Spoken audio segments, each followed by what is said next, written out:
Bismillahirrahmanirrahim. Assalamualaikum warahmatullahi wabarakatuh.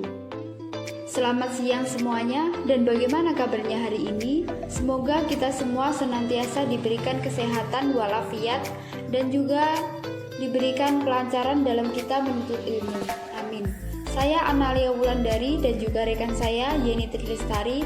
Kami dari kelompok 1 akan menyampaikan hasil diskusi pada perkuliahan kali ini. Yang pertama yaitu kedudukan hadis dalam Islam sebagai sumber hukum. Para ulama telah berpendapat dasar hukum Islam adalah Al-Quran dan As-Sunnah.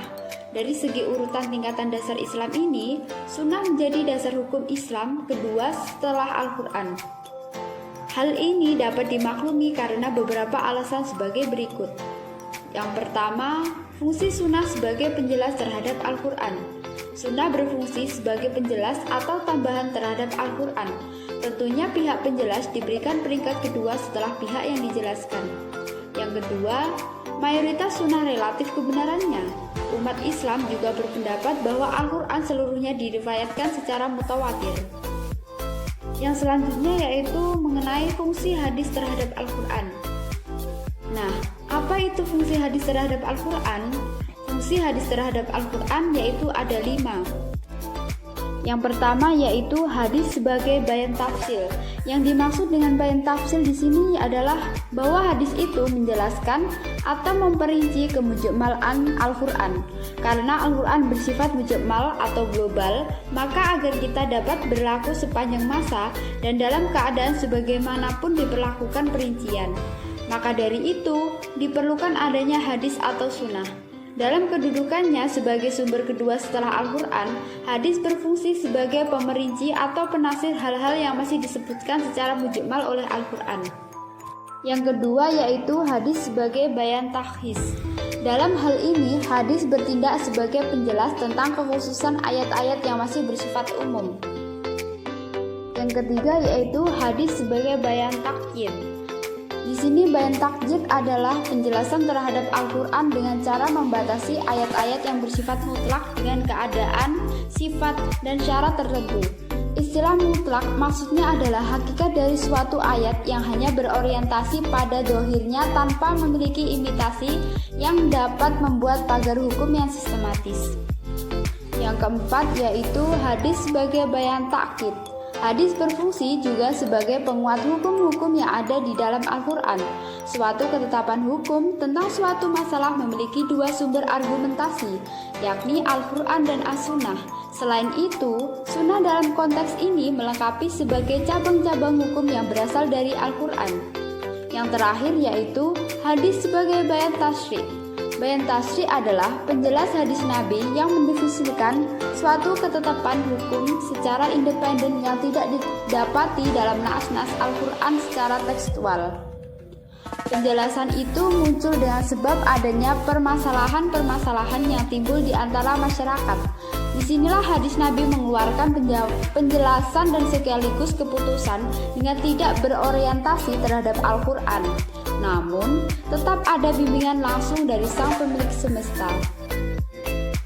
Untuk selanjutnya, materi akan disampaikan oleh rekan saya yaitu Yeni Trilestari.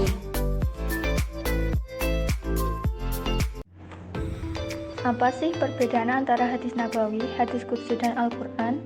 Nah, di sini saya akan menjelaskan perbedaan antara hadis nabawi, hadis qudsi dan Al-Quran. Untuk mengetahui perbedaan antara hadis nabawi, hadis qudsi dan Al-Quran, di sini dikemukakan 3 definisi. Hadis adalah segala perkataan, perbuatan, dan persetujuan dari Nabi Muhammad SAW. Hadis qudsi adalah setiap ucapan yang dinisbatkan atau disandarkan kepada Allah SWT. Maksudnya, Rasulullah SAW menjelaskan bahwa itu adalah kalam Allah. Al-Quran adalah perkataan atau kalam Allah SWT yang diwahyukan kepada Nabi Muhammad SAW dengan perantara malaikat Jibril. Ada beberapa perbedaan antara hadis qudsi dan Al-Quran yaitu 1. Kandungan isi dan redaksi Al-Quran merupakan firman Allah SWT tanpa ada satu huruf pun yang berubah. Sedangkan hadis qudsi kandungan isi dari Allah, sedangkan lafal Redaksinya dari Nabi Muhammad SAW.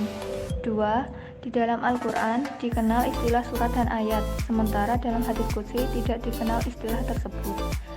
Yang ketiga, Al-Quran pasti sahih, sementara hadis qudsi ada yang sahih dan dhaif.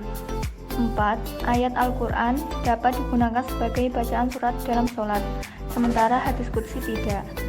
Yang kelima, Al-Quran merupakan mukjizat, sementara hadis qudsi bukan mukjizat.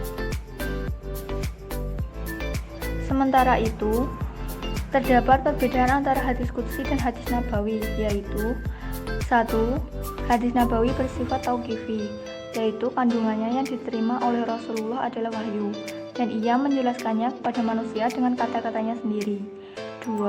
Hadis nabawi bersifat tauqifi, yaitu Rasulullah SAW menyimpulkan Al-Quran menurut pemahamannya dengan pertimbangan dan ijtihad. 3. Hadis qudsi itu maknanya dari Allah, dan dalam periwayatannya Rasulullah menyandarkannya kepada Allah. Sekian presentasi dari kelompok kami. Apabila ada kurangnya kami mohon maaf. Wassalamualaikum warahmatullahi wabarakatuh.